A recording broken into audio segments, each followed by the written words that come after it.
말씀 고린도전서입니다.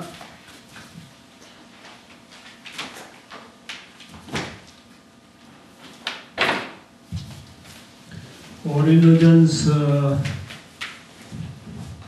15장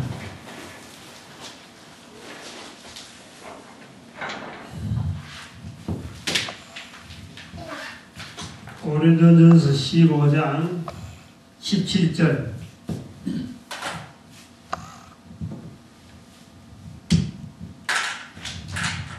장절을 염두에 두고 해야 돼요. 고린도전서 15장 17절 다 같이 한번 할까요? 시작. 그리스도께서 다시 사신 것이 없으면 너희의 믿음도 헛되고 너희가 여전히 제 가운데 있을 것이요. 아멘. 그리스도께서 다시 사신 것이 없으면 너희 믿음이 헛되고 여전히 제 가운데 있다 하는, 다시 여전히 요 내용을 조금 우리 염두에 두고 왜 장절을 해라 했냐면은 1517 오늘 주제가 말이죠. 1517년 이 종교개혁에 대한 어떤 강의, 종교개혁에 대해서 강의를 하겠는데, 오늘 아마 오늘 첫 번째가 될 거고, 원래 강의는 처음에 계획할 때는 한 번만 할까 했는데, 준비를 하다 보니까 한 번만 했고, 도무지 이건 한 시간 만에 끝내려다가는 이거는 아무것도 안 되겠다. 코끼리 코 만지고 발 만지는 꼬리 만지는 정도밖에 안 되겠다. 그래가지고 우선 한 3시간 정도만 하려고 해요. 오늘 한 주, 다음 주, 또 그 다음 주 한 3주에 걸쳐서 할까 합니다.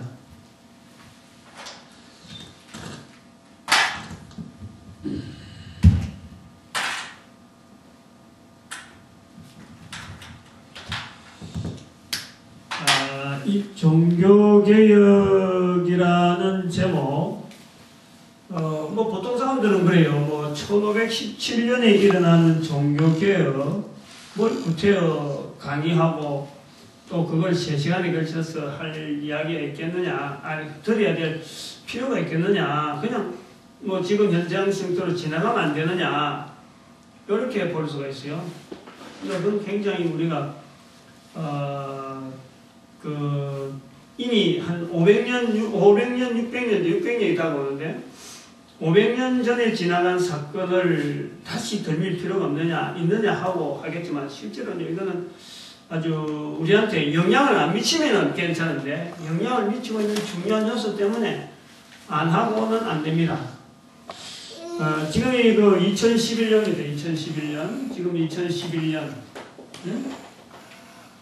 1517년하고 2011년에 이 영향. 예를 들면은, 우리가 교단을 이야기할 때, 또 교회를 이야기한단 말이에요. 또 우리가 교파를 이야기한단 말이죠. 정통을 이야기하잖아요. 이런 것이 어디서 기인하느냐. 지금 우리가 2011년도에 신앙생활하고 있는 사람들의 그 영향받고 있는 신앙의 영향은요, 어디서 있느냐?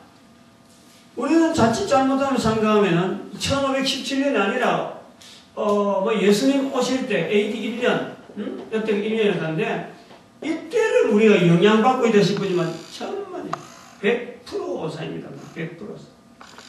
지금 2011년도에 신앙생활 하는 사람들은요, 전체가 다 여기에 영향을 받고 있는 거예요. 이런 영향에서 벗어난 사람이 없습니다, 실제로.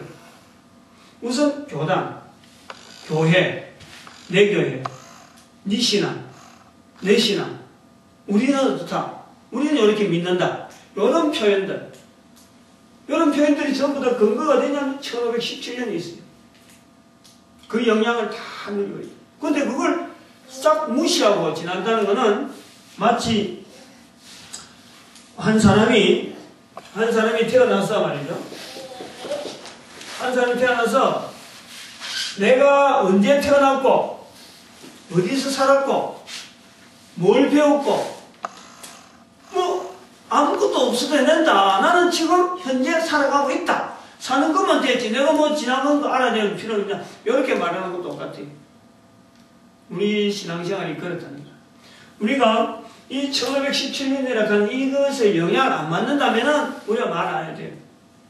우리가 그야말로 예수님 처음에 요한복음이나 뭐 이런데 마태복음이나 사도행전에 나타난 대로 오직 제자들이 예수님 말씀대로만 살았다 하는 그것만 있으면은 아무 사건이 없어요. 영향 안 받으면 우리가 그걸로 계속 가서 우리가 초대교회 가고 자꾸 그쪽으로 가는데 실제로 많은 초대교회 가는데 생활은 어디냐면 이 1517년에 영향받은 생활, 그 삶 속에 있단 말이에요.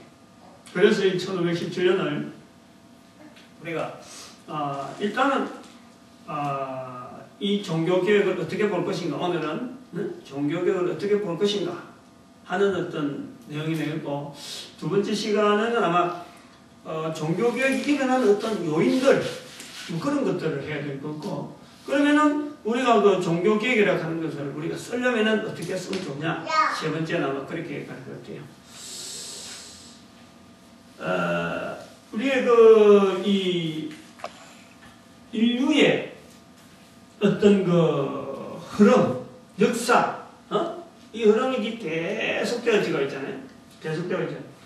이 분명히 인류의 이 흐름은 말이죠. 우리가 한 개인이 생각하는 어떤 범위, 그 범위 이전에 분명히 있었어요. 시작이 있었어요. 여기 이제 이 실선을 그었다는 것은 인류의 어떤 역사에 대한 우리가 추정해 볼 수 있는 한 개인이 누구든지 또 역사적인 서술을 해갖고 추정해 볼 수 있는 어떤 기간이라 볼 수 있고, 또 이것이 언제면은 추정해 보기 힘든 어떤 시간을 지나서는 끝이 있다는 거예요. 끝이. 이거는 정확한 거예요. 명확한 거예요. 이 우주 만물과 하나님의 섭리가 딱 그렇게 되어 있는 거예요. 이거는 실수는 사람이 생각할 수 있는. 근데 여기서 1517년이라고 하는 이 하나의 연대가 있는 거죠. 1517년. 이거는 1517년은 무엇 때문에 이것을 왜 1517년이라는 말이 나오느냐, 흘러갈 때는 모릅니다. 예를 들어서 우리가 2001년도에 9월 11일 뉴욕에 있는 쌍둥이 빌딩이 폭파당했다. 근데 그것이요, 당시에는 앞으로 이것이 이라크하고 전쟁이 났는지 탈레반 잡기 위해서 아프가니스탄 사태가 생겨나니 이런 것에서 모릅니다.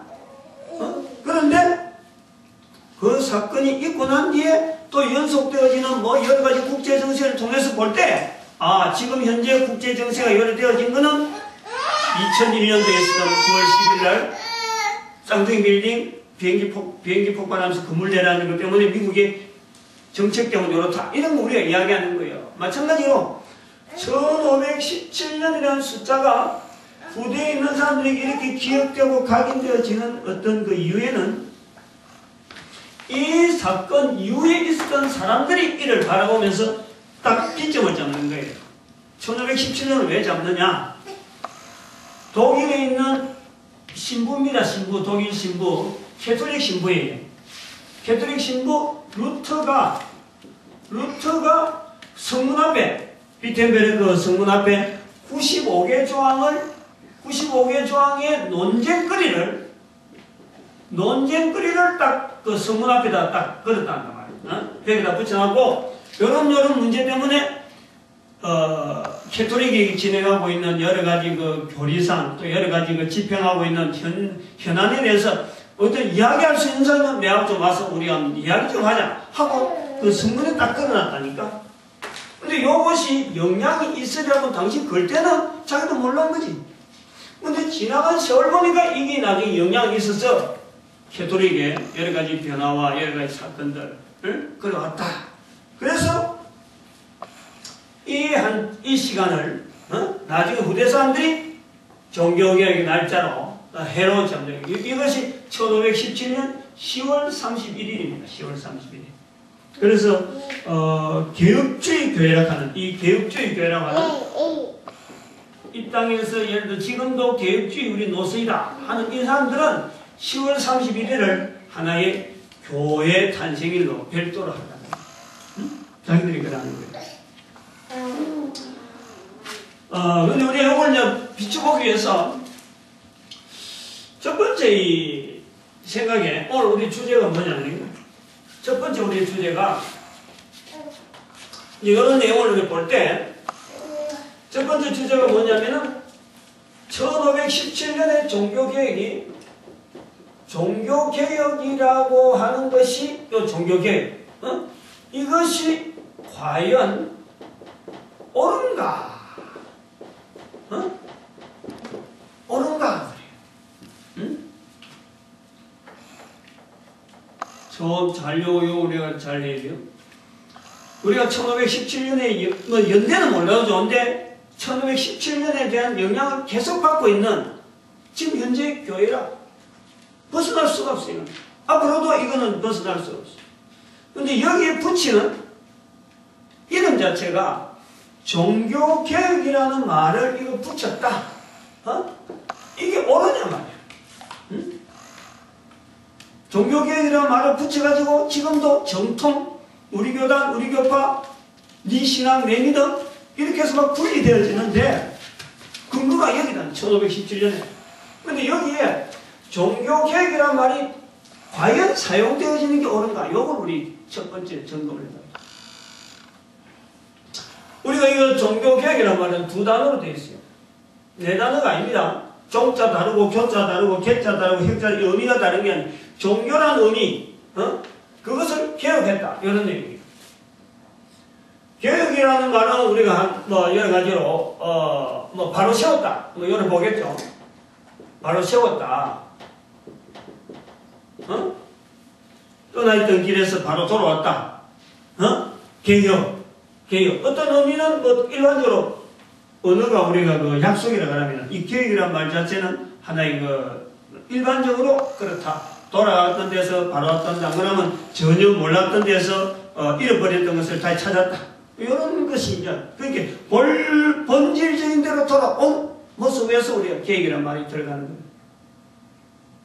뭐 사회개혁이나 뭐 여러 가지 뭐 개인의 어떤 개조, 개인의 어떤 뭐 심성의 어떤 변화된 모습, 그것도 엉뚱한 데로 가고 있을 때는요, 그것도 하나의 자꾸 계획인데, 자꾸 변화되는데 불구하고, 그거는 계획이라네. 자기 자리에 왔을 적에, 효도생활 했다. 이제 지금 지대로 사람 됐네. 그럴 때 우리가 개가천선, 뭐, 이렇게 이야기할 수 있는 그런 그 개자가 들어가는 거예요. 개혁. 아주 혁신적으로, 혁명적으로, 바꿨다. 이런 얘기. 바로 세웠다. 이런 얘기.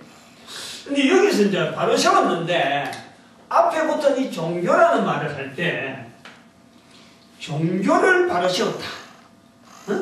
종교개혁. 여기서 말이요.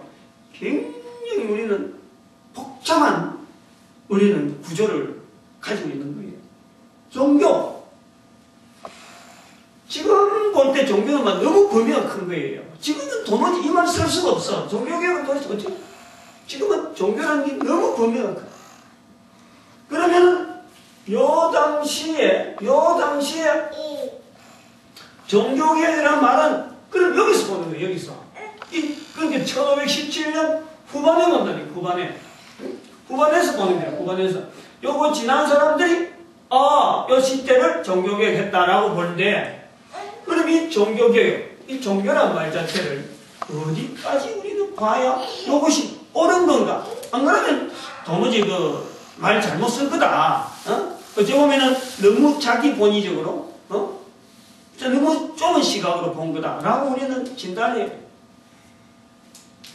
그래서 종교개혁이란 말이 이게 과연 올바르냐 말이에요. 이 종교란 말을 사용하는 것 자체가 올바르냐? 그걸 이제 우리 생각하기 위해서 인류 역사가 이렇게 쭉 흘러가고 있는데 어떤 인류에 흘러가는 이 범위 안 그러면 여러 가지 현상들을 우리는 하나의 이 폭을 잡는 겁니다. 폭을 잡아가지고 뭐 요걸 종교적인 시각으로 봐도 요 안에는 지금 인류 살아가는 여러 가지 삶의 형태니까 종교도 있을 거고 여러 가지 어떤 일반 문명도 있을 거고 그 다음에는 여러 가지 먹고 사는 문제, 식수 문제, 식생활 문제도 있을 거예요. 여러 가지 있는 거예요. 옷 입는 거, 의식도 있고 집 짓는 것도 있고 막 여러 가지 있는 거예요. 근데 이 중에서 이제 우리가 종교라는 부분을 한번 여기에 시각을 한번 뚝 둔다는 거죠. 요 폭을 종교라는 폭을 두고 인류가 걸어오는 역사 속에서 종교라는 폭을 볼 때 1517년 당시에 이때의 종교라고 하는 그 인류 전체 범위 요 안에 인류의 역사가 시작된 일에 종교라고 하는 범위가 어마어마한 참 많은 있는데 지금 현재 우리가 볼 때도 이게 어마어마하잖아요. 예를 들어서 여기 2011년에 가자. 2011년. 현재 여기서 종교라는 시각을 요걸 보면 뭐예요? 이거는 깨알 같은 거예요. 깨알 같은. 어마어마한 거예요. 어마어마해요. 근데 요 당시에 1517년 당시에 있었던 종교라는 시각이 어떠했길래 이 종교개혁이란 말이 들어갔을까? 그럼 여기서는 지금 종교가 큰 어떤 문제가 있었다는 거예요. 큰 어떤 종교의 굴레, 종교라고 하는 큰 범위가 있을 거예요.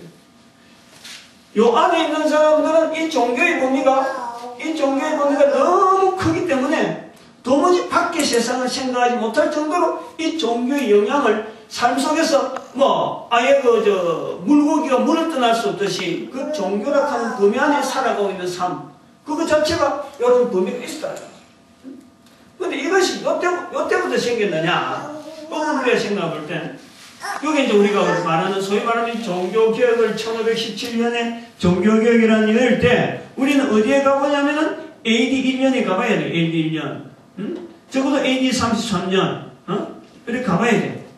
예수님께서 이 땅에서 십자가에 못 박힐 때, 그 시점에서의 종교의 모습은 여기하고 같은 인류의 역사의 긴 터널 속에 여기 좀 들어. 애를 어떤지 그래.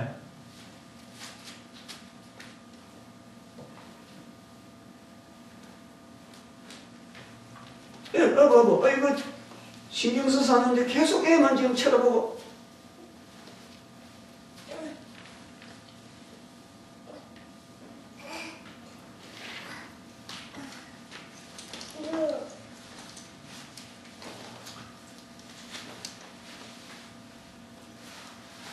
여기에 있는 여기 있는 폭 자체는요, 이거는 변동이 없습니다. 여전히 흘러가는 종교적인 범위에서 인간의 가지고 있는 범위는요, 여전히 같은 거예요. 인류가 가지고 있는, 인류라고 하는 이 인류의 역사 가운데서 종교라는 범위를 우리가 생각할 때는 항상 여전한 거예요, 여전한 거예요. 그 속에서 종교가 막 나오는 거지.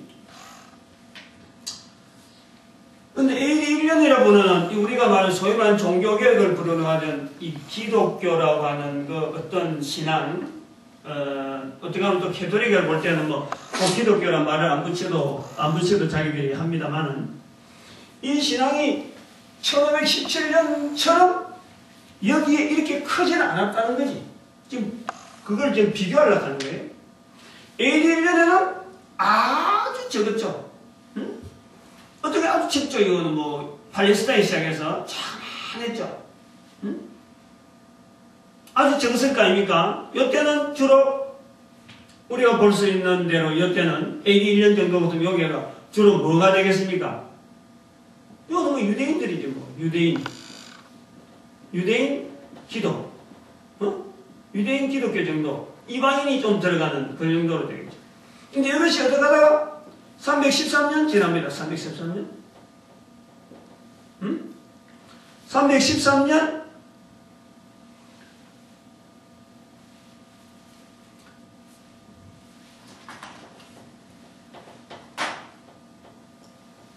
여기에 그 로마 황제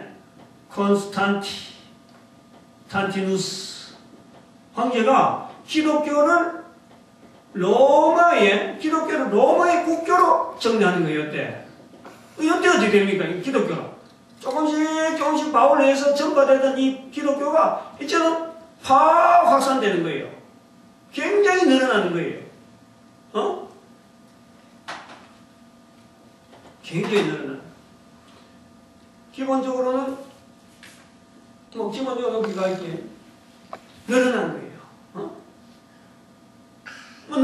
늘어나는 추세로 계속 간 거예요. 그 요게가 최고의 정점이에요. 정점 최고의. 다른 어떤 기독교 자체를 말할 적에는 어떤 것도 이야기할 수는 오직 하나. 전체가 다 여기까지 올 때는 아무런 어떤 물론 그 조그마한 분파들, 개인의 어떤 운동하고 하는 여러 가지 역사적인 그런 또 빠져나가려고 하는 이단들도 많이 있고 하지만은 어쨌든 그것은 한 목소리를 내든 교회라 그러면은 여태까지는 하나였단 말이에요.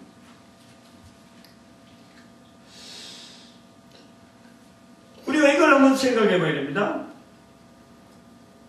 여기에서 종교라고 하는 요 내용, 여기서 지금 종교라고 하는 종교개혁, 종교개혁하는 시점, 그 종교개혁이라고 부르는 그 시점이 있고, 여기가 몇 년도인지는 정확하게 안 주고요. 자, 아무튼 1517년 지나고 난 뒤에 어느 정도의 역사가들이 여기서 바라볼 때, 요 시각으로서 1517년의 그 사건을 바라볼 때, 여기는 종교개혁을 하자. 라고 말을 한 거예요. 그래서 인식이 이렇게 되는 거예요. 근데 여기서 1517년 이후로 계속해서 진행이 됩니다, 지금. 근데 여기서는 1517년 기존에 진행되는 무리가 있는가 하면은 여기서부터 갈라지는 거지. 네? 이렇게 가는 무리가 있다. 그러면 또 여기서 계속해서 똑같은 어떤 힘으로 물줄기로 나왔는데 이제부터는 여기서 막 갈라지는 거예요. 어떻게 갈라지는지 모르는 거예요, 여기는. 어마어마하게 갈라지는 거예요. 여기 있는 한 무리가 지금, 여기를 종교개혁이라 부르는 거예요. 종교개혁. 우리가 그 의미를 좀 알아야 되겠다. 기존에 요 무리 속에서 여전히 흘러가던 이 무리를 우리가 누구라고 하면 이걸 캐토릭이라고 할 수 있어요. 성당이라고 할 수 있습니다. 이 사람들이 볼 때 이거를 종교개혁을 하느냐? 절대 안 그럽니다. 요걸 안 해요. 캐토릭 기존의 이 교회 참 무리가 계속 가던 이 무리 속에서 있던 사람들이 1517년을 종교개혁하느냐? 안 그런단 말이에요. 오히려 이 사람들은 뭐라 그러냐? 이 사람들이 부르는 칭호로는 두 가지예요. 첫 번째 이단. 이들을 이단이라고 해요. 요 뒤에 밑에 전부들 이단이라고 해요. 그 다음 두 번째는 뭐냐? 최근에 1970년대인가 그렇게 60년대, 65년 이후로 60년대 지금 요때 비로소 뭐라 부르느냐? 나간 형제라 불렀다. 나간 형제. 왜 그렇게 불렀는지 이해가 되잖아요.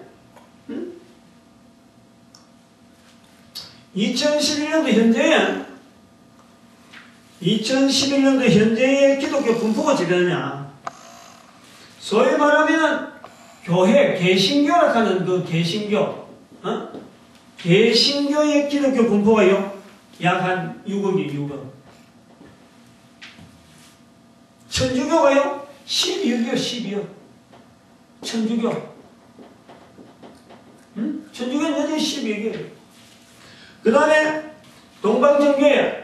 동방정교회가 두 군데가 있는데, 동방정교회 다 합해서 한 1억 5천, 한 2억, 여기가 한 2억이라 볼 수 있어요. 2억.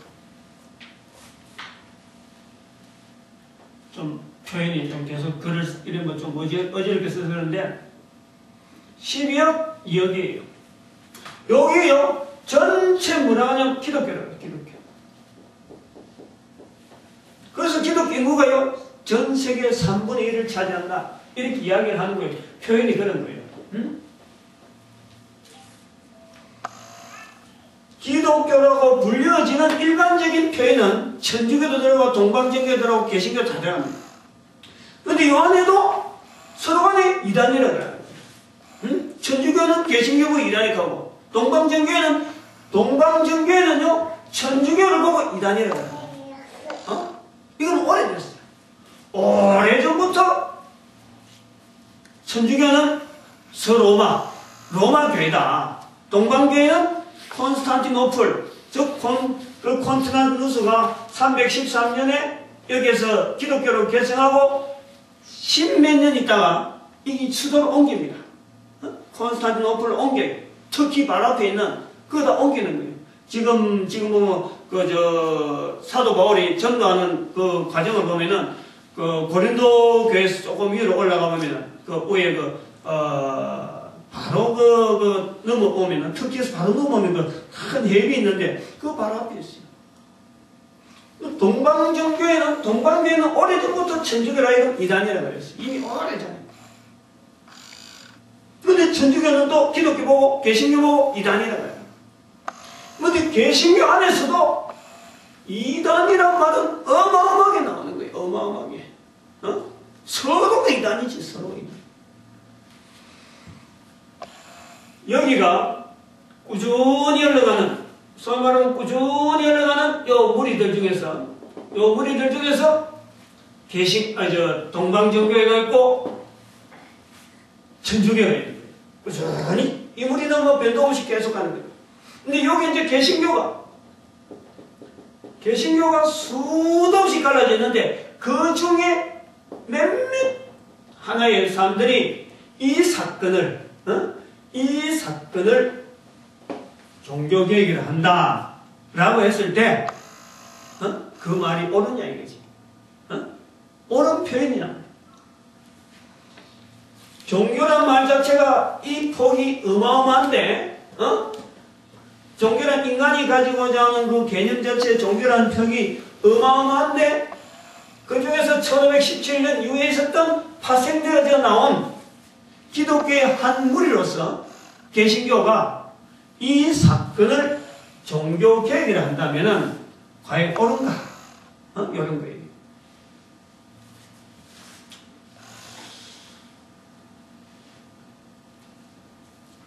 종교개혁의 어떤 붙이고자 하는 여러 가지 시도, 여러 가지 또 부분이 의미를 붙이는 이유들이 많이 있겠지만 종교적인 종교 사건으로서 보는 1517년이 있어지기까지의 종교적인 관점에서 그래요. 다음 시간에는 종교 외적인 부분에 어떤 요소가 뭐가 있는지 그걸 좀 한번 보겠지만 이 사건 1517년이 돌아올 때까지에 또 이렇게 종교개혁이라는 말을 여기서 붙이고자 하는 그 의도 자체를 우리가 보면은 사건이 있어요. 사건이 하나하나. 이게 이제 우리가 알기 쉽게는 그래요. 알기 쉽게는 500년 주기라는 게 있어. 500년 주기. 말은 이제 그렇게 일반적으로 이제 애우기 좋아라고 그러는 건데 꼭 그렇게 된다 안 된다 하는 건 아니고. 근데 500년 주기라는 말 자체가 지금 여기 1517년하고 2011년 자체가 지금 500년 주기에 들어가는 거예요.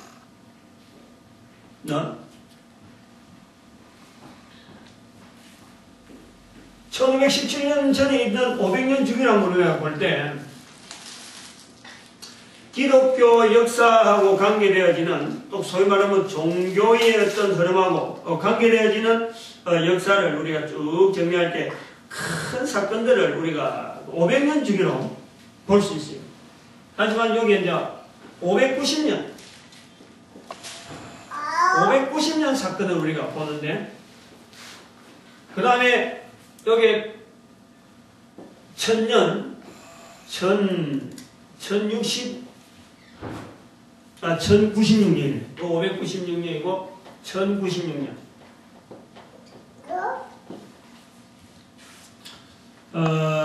연대는 정확하게 안 와도 500년 주기에 기독교 역사라고 하는 이 소위 말하는 1517년이라는 종교개혁이라고 하는 이 어마어마한 사건을 앞으로 가서 500년 넘어가고 뒤에 500년 이렇게 넘어갔을 때 이 사건이 가지는 의미 자체가 있는 거예요. 의미 자체. 1517년에 갈 때 벌써 15라 하는 거는 5의 3배수란 말이에요. 5의 3배수. 15. 그 500년 가면은 예수님 났을 때가 바로 500년이 되는 거예요. 500년 가다 보면 예수님이 AD 1년이니까 예수님 때하고 같이 되는 거예요. 그 기독 역사하고 지금 볼 때 500년대를 이야기를 그래 한단 말이에요. 아까 말했지만 AD 1년 같은 경우는 기독교 자체가 아주 뭐 볼만한 것도 없었죠. 예수님 때문에 하나의 그 예수님을 믿는 자들, 무리들 속을 우리가 부를 적에 590년하고 1096년 요거는 뭐 연대는 정확하게 뭐 몰라도 좋은데 이때에 뭐가 나오냐면은 로마 교황 중에서 이미 교황이라고 불렀어요. 옛날에는 이 로마를 주교라고 불렀어요. 주교라고. 응? 주교라고 불렀는데 이 로마 교황이라고 부르던 시절이 있었어요. 근데 590년 이전입니다. 한 100년 전보다 먼저 교황이라고 불렀어요. 오래전에 주교가 교황이라는 것은 어마어마한 사건이에요. 왜 주교가 교황이라고 불러졌느냐 하면은요. 근데 여기서 우리가 이 역사, 다른 외부적인 역사를 좀 알아야 되는데, 왜 이 590년에 이 연대를 알아야 되고, 또 로마의 교황이 주교로서 교황이 바뀌어야 이런 걸 좀 알아야 되는 거예요. 결국에는 이게서 1517년이라는 말은 뭐냐면은, 교황의 언어를, 교황이 말하는 말, 교황이 말하는 교서, 정말 교회가 뭔가 만들어가지고, 뭐 회의를 해가지고 만드는 그 교서보다도 여기에서의 1517년부터의 우리는 계획주의다. 우리는 계획교회다. 종교개혁을 했다라고 할 때에 이 어마어마한 문구를 터뜨렸다 할 때 그게 대해서 주 이슈가 뭐냐면은 이신칭이란 말이에요. 이신칭. 응? 이신칭이 사도 바울이 말한 로마서의 말한 오직 의인은 믿음으로 말미암아 살리라. 믿음으로 산다 하는 부분에 여기에 초점이 있는 거예요. 이게 어떤 구호란 말이에요. 구호. 루터가 이 구호를 외치게 만들어줬다. 이것이 1517년도로 보는 거예요. 다시 말하면 이 앞에까지는 이 교황이라고 하는 영향이 계속해서 교회에 영향을 미치는데 바로 교황의 말, 교황이 하는 정책은 전부 옳다. 이래 저러는 거야. 그래서 요 안에 살고 있는 수많은 삶의 형태, 농사 짓는 사람들, 장사하는 사람들, 기술자들, 그 다음에 뭐 여러 가지 성직자들, 여러 가지 삶의 형태가 전부 다 누구한테 영향받느냐? 교황에 의해서 영향을 받는 거야. 교황이 이래라 하면 이래하고, 교황이 옳다고 하면 옳고, 왕도 교황이 시험은 왕이 되는 거예요. 그게 교황천지가 되는 거예요. 교황천지. 그래서 여기 590년을요, 로마의 교황에, 여기 이제 로마 교황이는 중에서 그레고리우스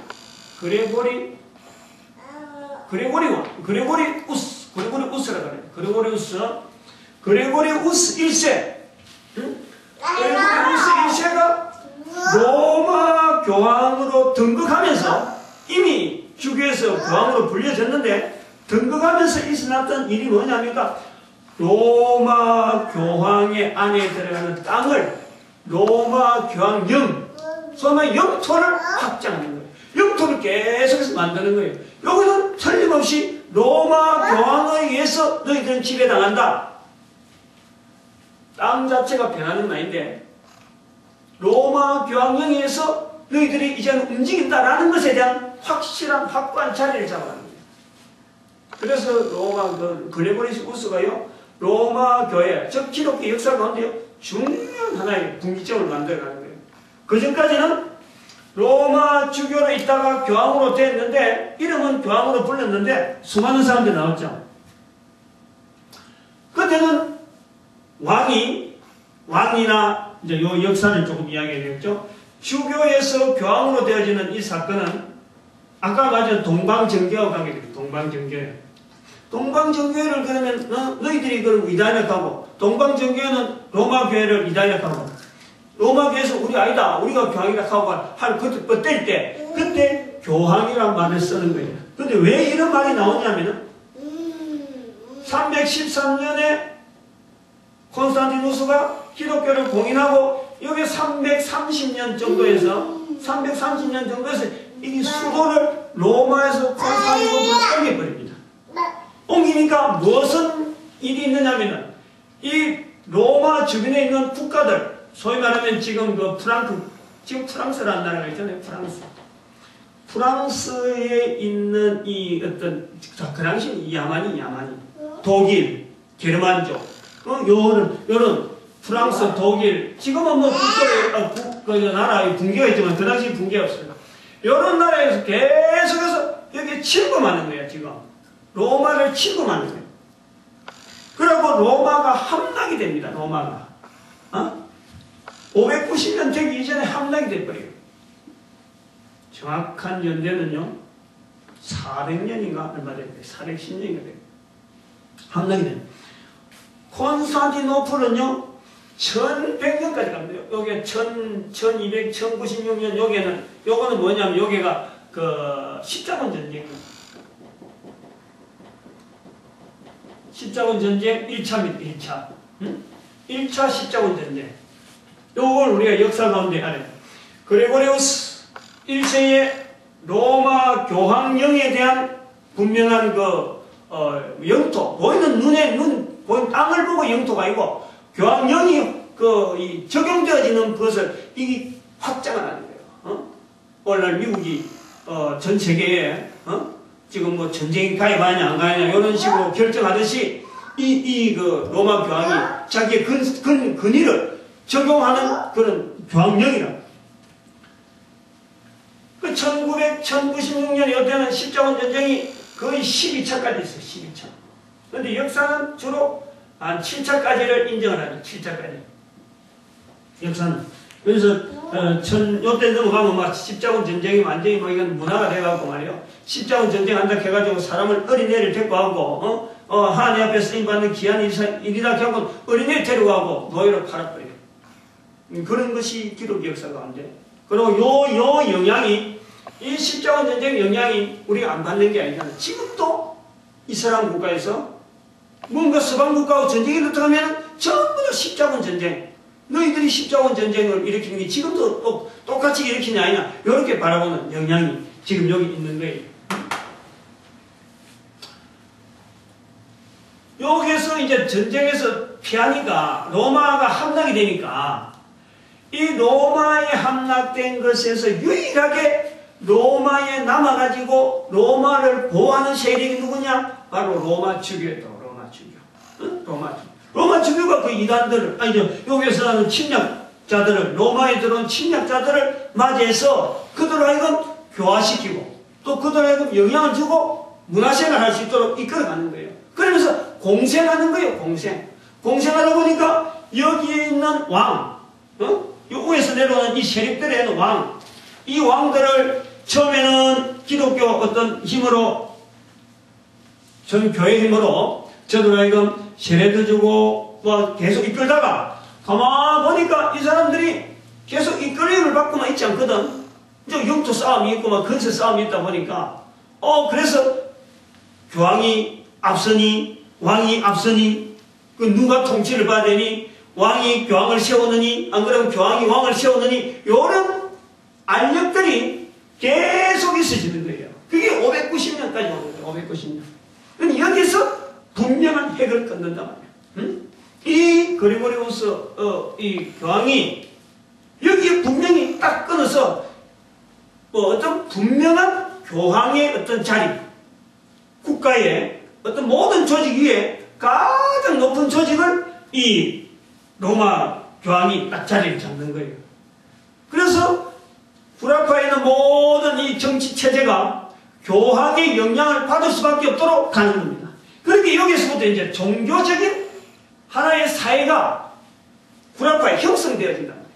그래서 이게 중요하단 말이에요. 이게 왕과 소위 말하면 정치와 종교, 정치와 종교가 막 서로 막 싸움을 하고 누가 크고 누가 힘이 있고 막 그래 다투다가 요때에 하나의 기독교라는 틀 속에 사회가 몽글이 들어온다. 몽글이.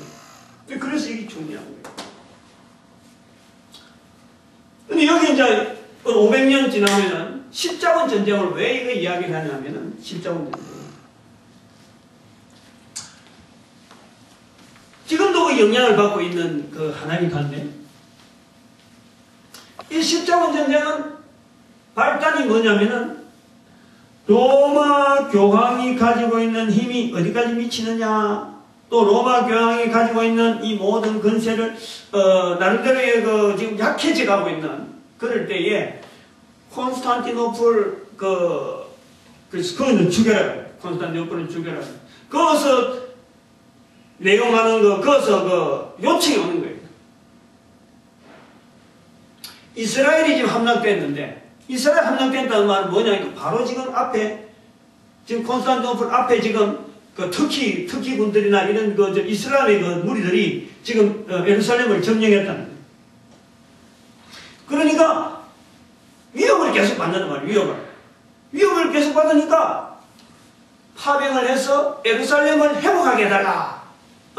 그러니까 로마, 지금 우리가 지도를 조금 우리가 보는 게 좋은데 큰 지도를 봐야 되는데, 좀 말이 모를까요? 지금 이런 위치를, 예를 들어서 여기서 대구가 어느 정도 가깝다. 대구 가다 보면 구미에 있는 저 다리를 건너야 되는데, 저 다리하고, 지금 구미 옆쪽에 있는 사람 저쪽하고 어떤 관계를, 이런 걸 좀 설명해야 되는데, 그걸 잘, 우리가 개념이 좀 안 되죠. 다시 말하면, 콘스탄티노플은요, 터키 쪽으로 훨씬 가깝어요. 훨씬 가까운 거예요. 우리가 보면, 일본이란 나라가 터키인데, 터키인데, 부산이 지금 콘스탄티노플이다. 서울은 지금 로마. 그러니까 콘스탄티노플에서 볼 적에는 지금 그게 지금 이슬람이 바로 지금 예루살렘이 멸망되어 있으니까 고개를 점령을 하게 해달라. 섬을 지나서 바다를 건너서 좀 지원을 해달라. 안 그러면 자기들 위협하니까 위협을 받고 있으니까 아직 멸망은 안 되거든요.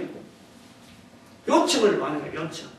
요청 왔을 적에 안 그래도 여기도 지금 세력이 로마의 교황의 입장에서 볼 때도 지금 왕들끼리 지금 티켓티켓하고 자기들 통치는 받고 있지만 지금 어쩌면 이거 분출구가 없느냐, 어떻게 하면 하나를 모을 수 없느냐 하고 지금 세력의 어떤 정치적인 세력에 돌파구를 쳐야 되는데 잘 됐다 싶어서 말이죠. 이때 파병을 하는 거예요.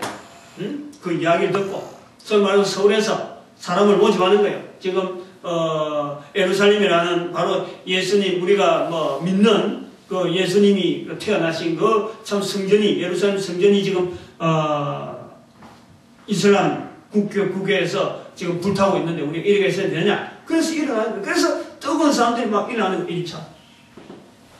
그래서 진정한 십자군 전쟁은 십자군에 대한 의미는 1차에만 두고 있는 사람이 있는데 그래 일어났단 말이에요. 근데 여기서 이제 뭘 생각하냐면 이것이 왜 지금 중요하냐면 종교라고 하는 이 부분에 큰 전쟁이 일어나요. 전쟁이. 다시 말하면 우리가 여기 1517년에 가는 이 사건 자체를 볼 때 종교개혁이라고 하는 이런 어떤 큰 요인, 종교개혁을 할 때 이 단순한 기독교 내부에만 있었던 사건에서 분파된 걸로 보는데 실제로는 이때 벌써 종교라고 하는 이 어떤 의미, 타종교, 기독교 외에 타종교에 대한 개입을 우리는 여기서 잃는 거예요. 타종교의 개입이 있다. 기독교 세력만 가지고 종교로 볼 수 없는 타종교의 세력이 있다라는 것을 본단 말이에요. 여기가 1096년이지만 실제로 여기서 이 사람들이 1096년이라는 사건이 있어지기 전까지 소위 기독교하고 이슬람교가 그때 1996년에만 만났다. 그 전에 없다. 그때 만나느냐? 그게 아니라. 이미 이 기독교 세력 안에 우리나라와 좀 관계되는 그 연대가 있어요. 590년이죠. 한 60 조금 지나서 이 사람이 교황령을 만들어 조금 지나서 여기를 우리 611년 했죠. 611년에 마호메트가 이 포기활동을 합니다. 611년. 들어오는 거예요. 포교활동. 포교활동 할 때는 아직 그 기독교 안에 들어오지 않죠. 근데 역사 가운데 지금 남아있는 거예요. 역사 가운데. 역사 가운데 발자국이 있단 말이에요. 왜 611년이 있다고 우리가 가게 되냐면은, 잘 듣다면 이게 왜 재미있게 하려는 거예요. 612년에, 612년에 우리나라의 고구려 얼지문덕 장군이 수나라 대군을 섬멸합니다. 별로 안 놀라지만 이게 612년 사건이에요. 다시 말하면 611년에 종교로 가는 이 분포, 요 안에 있는 사람 입장에서 보면은 이거 모르는 거지. 마호메트가 포교활동 하는지 요 안에 있는 사람은 아무것도 모르는 거예요. 우리는 오직 종교, 유일하게 교황의 영예에서 살아가는 거예요. 그러나 611년 사건 속에 벌써 마호메트라 하는 이 어떤 존재가 지금 1096이라는 이 어마어마한 이 기독교의 큰 분란을 일으키는 기독교 내분에 종교란 이름으로 다 종교를 가지고 여기 영향을 끼치는 거예요. 1096년에. 근데 그 전에 벌써 611년부터 준비가 되어 있는, 400년 전부터 준비되어 있는데, 그러면 마호메트밖에 없느냐? 우리나라 입장에서 보면은 우리나라의 얼지문덕 장군이 수나라 대군을 물리쳤단 말이에요. 근데 그거하고 무슨 관계 있느냐? 그런데 618년인가 되면은요, 중국에서 수나라가 없어지면서 수나라 자리에 대리에 당나라가 나와요. 당나라. 수나라를 없애버리고 당나라가 생기잖아요. 우리 역사가 그렇잖아요. 중국 역사가. 근데 이 당나라가 당태종, 제가 연대를 좀 봐야 되겠는데,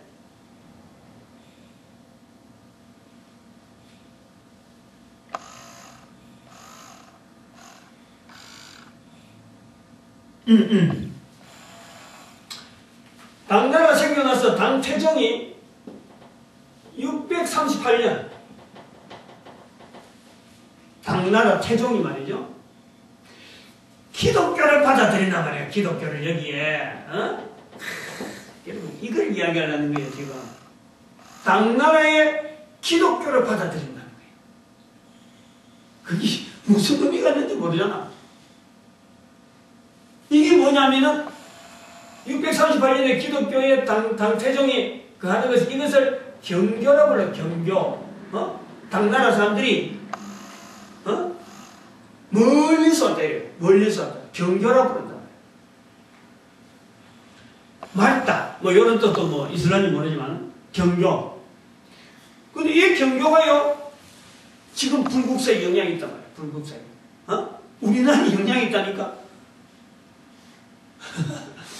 당 611년에 마호메트가 전파한 나라, 그 전파한 해에 우리나라 얼지문덕 장군이 수나라를 멸망시키고 중국에는 당나라가 세워지는 거예요.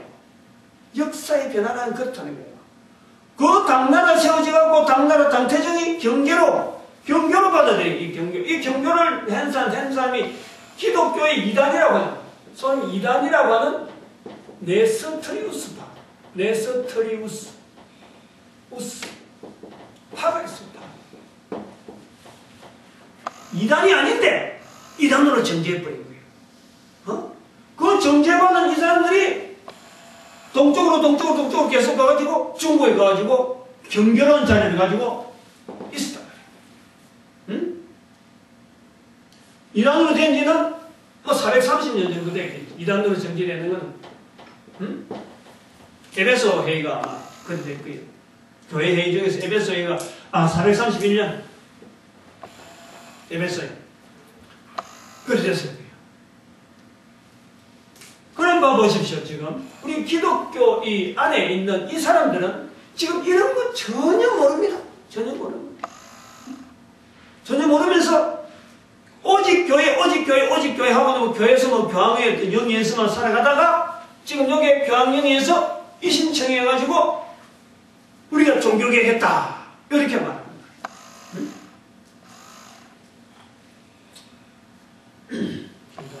계속 기록이 오는데 잠깐 준비해봐요. 계속 오는데 잠깐만요. 예.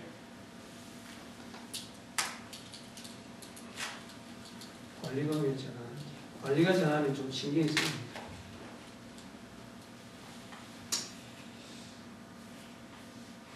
요 십자군 전쟁의 의미는 우리가 이 기독교 이 종교개혁이라고 하는 말에 종교개혁이라는 말에 기독교 외적인 부분이 얼마든지 있는데 그리고 기독교에 큰 타격을 준 이 십자군 전쟁이라고 하는 큰 흔적이 있는데 불구하고 그리고 십자군 전쟁이라고 하는 역사가 있었다는 이야기는요 십자군 전쟁이 어마어마하게 이게 좋지 않은 겁니다. 실제로 굉장한 부조리 소위 말하면 교황체제에 있었던 그 어마어마한 부조리가 여기에 그만 노출된 거예요. 십자군 전쟁이라는 자체가 지금은 뭐 저쪽에 이슬람교에서 이슬람 종교에서 기독교를 바라볼 때 십자군 전쟁하면 우리는 기독교에서 꼼짝 못하는데 그런 외적인 요소로 가지고 나쁜 모습을 보이지만은 내부적으로요 이거는 십자군 전쟁은 기독교 내부에 있던 여러 가지 모습들이 그냥 막 드러난 거예요. 밖으로 드러난 거예요. 그건 이제 다음 시간에 요 이야기를 할는지 모르지만은 아무튼 이런 기독교 안에 있는 이 흐름 이 물질기 속에서도 수많은 기독교 외적인 어떤 현상 또 기독교가 있으면서 파생돼 가면서 다른 어떤 큰 어떤 문화 속에 이 중국이라고 하는 문화 속에 이 기독교가 영향을 미치고 있는 외적인 부분이 얼마나 있는데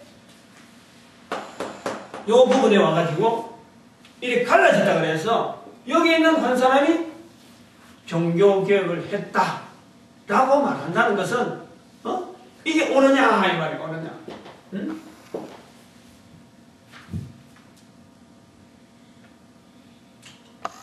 그래 안 그래요? 영향을 우리 받고 있다는 거. 여기에서 갈라져갖고 수많이 갈라진 것이 지금 2011년 우리가 아니야말로 이신칭의 자체를 요것만 붙잡고 있고 아무 영향이 없다. 요런 어떻게 갈라지든 간에 우리가 올바른 신앙 가지고 가서 처음에 여기서 주장하던 그 신앙 전체가 그대로 고스란히 전달되어 온다면 그래서 고스란히 요대로만 신앙생활 할 수 있을 정도만 되는 현상 같은 건요 우리는 이 한 사건뿐만 아니라 그 사건을 위해서라면 요런 게 되어진다. 여기 되어지기 위해서라면 우리가 되어진 이 모든 상황을 사실은 이것을 다시 한 번 더 종교개혁이라고 하는 칭호를 들고 갖다 놓을 수 있다면 요 내용이 우리가 세상 끝날까지 또 예루살렘과 사마리아 온 유대와 땅끝까지 이르러 정인되어야 하는 이 말씀대로 이것이 모든 인류들이 미치는 인류들이 살아가고 있는 모든 어떤 삶 속에 예수 그리스도의 거룩한 이름으로 해서 구원의 사역을 주기 위한 어떤 사역의 씨앗이 되어가지고 여기에서 터뜨렸으면은 모든 사람들에게 영향을 줄 수 있었던 어떤 사건으로만 되었더라면은 우리는 종교개혁으로 볼 수 있었을 텐데 그 신앙 속에서 우리가 꾸준히 바라보고 여기 볼 때 여전히 여기는 지금 요 영향 때문에 요 영향 때문에 또 모든 사람들이 다 요 내용을 가지고 우리가 요 사건을 통해서 우리가 살고 있는 삶 속에서 지금 예수 그리스도에 대해서 그 이름에 모든 사람이 무릎 꿇고 모든 했다. 그러면은 요 내용을 우리는 종교교육 받아들일 수 있겠는데 안 된다는 거고 그 다음에 두 번째는 요런 씨앗을 두고 어느 시절에는 분명히 요런 상태로 돼야 됩니다. 요런 상태로 돼야 돼. 근데 여기 못했다 그러면은 지금 우리의 삶 속에서 요런 삶이 되어지기 위한 요 씨앗이 그대로 우리의 삶 속에서 되어지기 위해서 우리가 요구가 되어지고 종교개혁이 그런 의미에서 필요하다 하면은 이 종교개혁이라는 발표에는 오를 수가 있다. 두 가지 부분이 이해를 하겠어? 어? 입은 없으니까 잘 자는 애를 말이야. 만나 보고 있으니까 쫓아다니고. 무슨 말인가 알겠어요? 지금 말은 종교개혁이 옳은가? 라는 이 답변을 해볼 때 1517년의 종교개혁은요, 이 종교개혁을 말을 해서는 안 됩니다. 다음 주에 이제 또 할 때, 그 종교개혁이 이때 1517년에 발생되어지고 지금은 종교 내용만 갖고 있었던 그 어떤 파생되어지는 영향이라는 이런 거 한 거예요. 그 다음 주에는 이제 그게 안 거예요. 다른 요소가 있어요. 다른 요소. 그걸 우리는 교회 다니면서 또 신학교에서 사실 뭐 이런 관점을 갖고 이야기는 안 하지만 신학교는 주로 뭐 이런 그 관점보다도 뭐 일단 요 사건 가지고 좀 다른 이야기지만은 신학교에서 공부를 하는 이 교회사라는 게 있어요. 교회사 있는데 교회사 중에서 보면은 고대 교회사가 있고, 그 다음에 종교교회사가 있고, 근처교회사 이럴 줄로 막 세 부분 나옵니다. 근데 제일 중요하게 다루는 것이 이 부분이에요. 이 부분. 이 안에 부분은 거의 대부분이 뭐냐면 교회 회의, 무슨 회의, 이런 것만 다루는 거예요. 아까 말했지만 431년에 에베소의, 그 다음에 니케아 회의, 뭐 이런 중요한 교회 회의, 어떤 내용이다, 그 이단이 누구고, 뭐든 이런 것만 다루는 거예요. 주변의 상황에 대해서는 일체 다루지 않습니다. 교회 안에서 있던 교리만 다루고, 요때 종교개혁을 일으키기 위한 여러 가지 불씨, 또 그렇게 먼저 나선 사람, 어떤 사람 다루고 있는 거예요. 그 다음에 요 뒤부터는요, 교회사라고 보기에는 너무 황당한 그냥 이론들, 무슨 주의, 이렇게 이 교회사입니다. 그렇게 약한 부분을 갖고 우리는 교회사라고 걸머지고 있는 거예요. 요 내용을 깨뜨리지 않으면은 요번에 1517년에 대한 사건을 신학교든지 어디든지 개인의 신앙생활 하는지 요 사건 자체에서 벗어나지 않으면은 우리의 신앙의 정체성을요 찾지는 못해요. 그걸 하죠. 그리고 또 하나는 이 루터의 입장에서 봐도 루터가 종교개혁을 하려고 했느냐? 여기 아니라. 아까 말했지만 우리는 근본적으로 종교개혁이라고 하는 개념을 여기서 가지고 있는 씨앗을 우리 살아가고 있는 삶 속에서 터뜨려서 인류가 가지고 있는 종교적인 모든 범위에 예수 이름을 들밀 수 있는 그런 우리가 할 수 있는 역량도 우리한테 있어요. 그 사명이 있어요. 그런데 그런 의미를 가지고 그러면 루터가 시작했느냐? 거기 아니라는 거예요. 그게 아주 1517년에 종교개혁이 잘못됐다고 하는 중에서 이유 중에 하나는 여기를 붙잡아야 돼요. 그러면 칼빈이 그걸 하려느냐? 칼빈도 그거 아니에요. 루터, 칼빈이 동시대에 갈 수밖에 없었던 요인, 그것이 바로 다음 주 이야기하려고 하는 바로 이 종교개혁이 일어날 수 있는 요인은 이런 종교적인 내분에서 요구에서 인사는 절대 아니라 이걸 알아요. 이걸 교회가 알아야 돼요. 이 루터가 아까도 말했지만 이 95개 조항은요 단순하게 자기 의견을 알리려고 하는 건데 여기에서 영주들이 편성하는 거예요. 영주들이 루터를 자기 편으로 거예요. 그 요인이 뭐냐면 그 다음 두 번째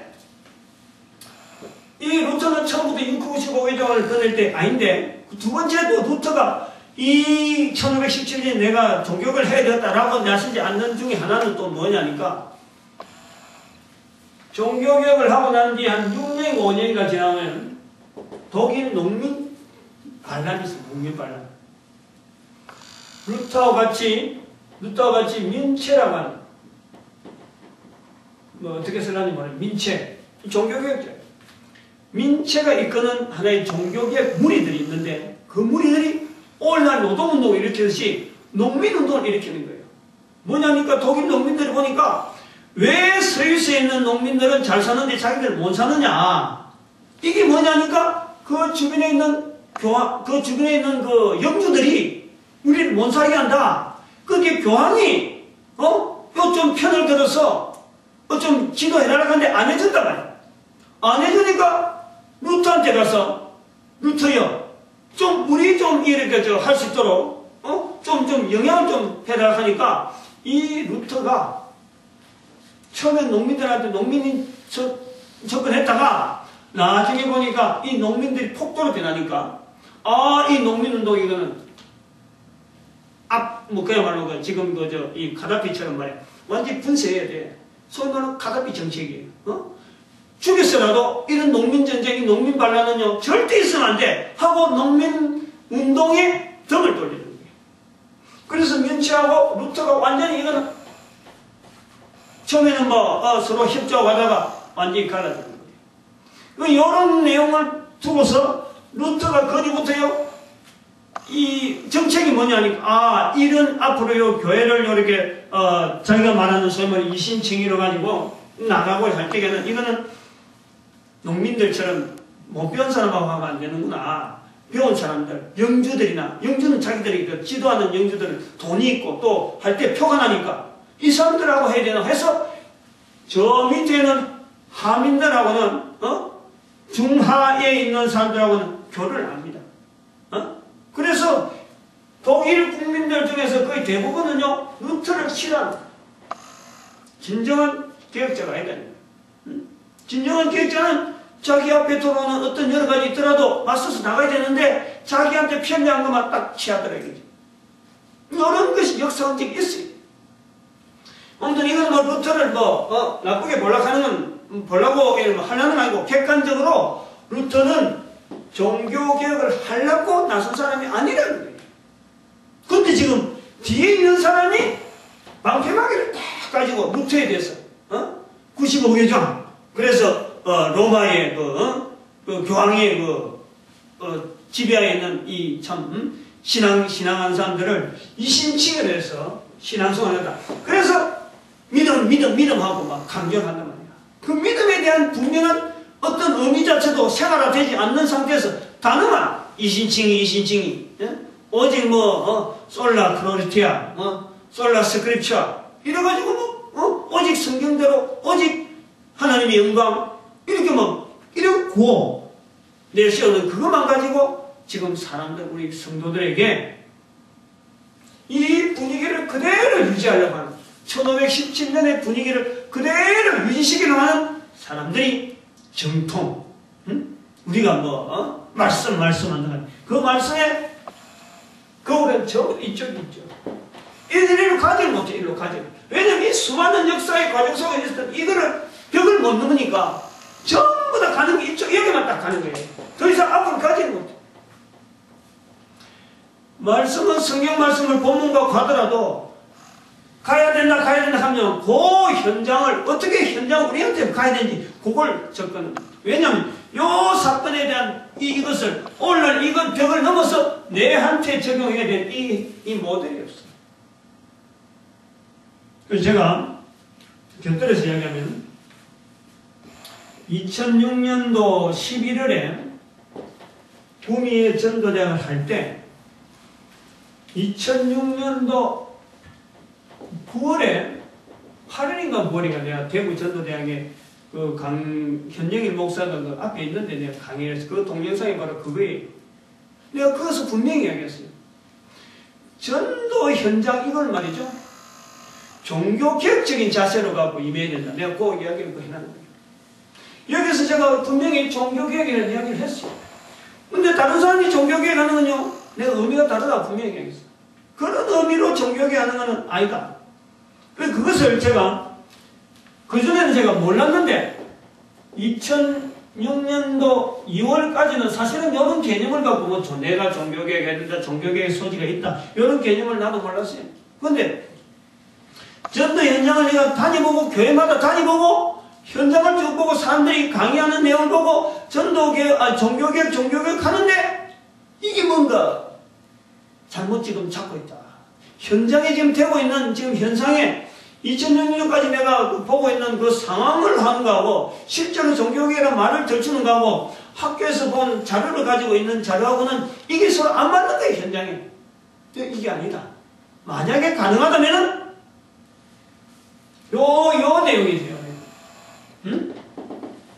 모든 법이 소위 말하는 빌립보서 2장 9절에 있는 말씀, 2장 9절에 11절에 있는 말씀, 모든 이름 위에 예수 이름 높이고 모든 무릎을 예수 이름 앞에 꿇고 모든 입을 통해서 예수를 주라 부르는 그 사건을 향해서 뭔가 사회에 영향을 미치고 뭔가 변화를 줬을 때 그것을 우리는 종교개혁, 모든 사람이 가지고 있는 종교는 이 종교 내 종교에 관계없이 모든 사람의 입에 예수를 주라 부르는 그 사건적인 현상, 그런 어떤 영향을 줄 수 있는 내용이 된다면 그것이 종교개혁이다. 그럴 때에 지금 현재 전도 현장을 꾸준히 밟고 있는 그 한 사람 한 사람이 결국에는 이게 종교개혁적인 발걸음이 될 거다. 내가 그 개념을 그 강의 속에 그리려는 거예요. 이게 2006년 지금 9월 달에 벌써 저는 그 선포를 한 거예요. 요 개념을 잡고 선포를 했단 말이에요.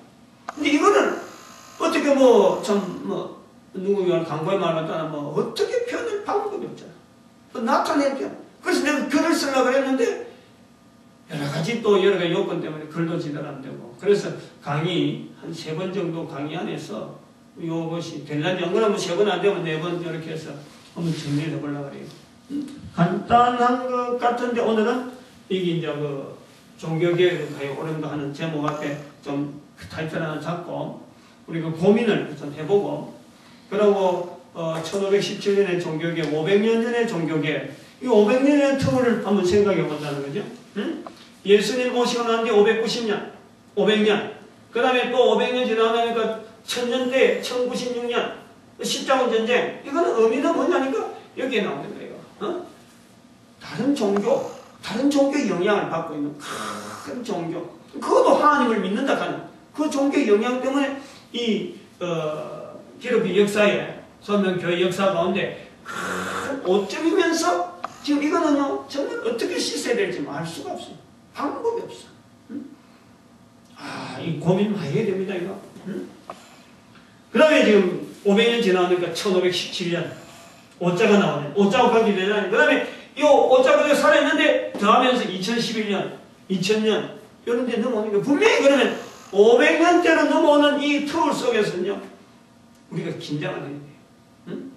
뭔가 그 하나님께서 원하시는 게 있다면 이 역사가 어떻게 나타날까? 그래서 어떤 사람들은 1960년대, 1900년대 미국에서 일어난 성령운동 그걸 갖고 막 하려고 그랬어요. 근데 그것도 안 됐거든요. 한 100년 지나니까 지금 아무 지금 그게 없단 말이에요. 그런 게 아니라는 거. 그보다 더 큰 어떤 힘을 가진. 그래서 지금 일본에서 일어나는 저런 그 지진이나 지금 중동 지역에서 계속해서 전쟁이 나고 미국이 지금 지상문을 파병하는 것도 한계가 있어갖고 지금 못하고 있잖아요. 이런 문제들이 이 어떤 그 주변에서 일어나는 여러 가지 500년 터울에서 나타나는 큰 어떤 변동하고 관계 있는 건 아닐까. 이런 시각도 조심스럽게 우리 바라봐야 되는 것이 적어도 우리는 전 세계 모든 인간들로 하여금 예수 그리스도를 주라 부르는 이 일에 내가 도구되어져야 되겠다는 그런 자세를 가지고 우리는 세상을 보는 그런 자세라고 자들이기 때문에 그런 눈들을 자꾸 길러가야 돼. 길러가야 돼. 원래 이거야.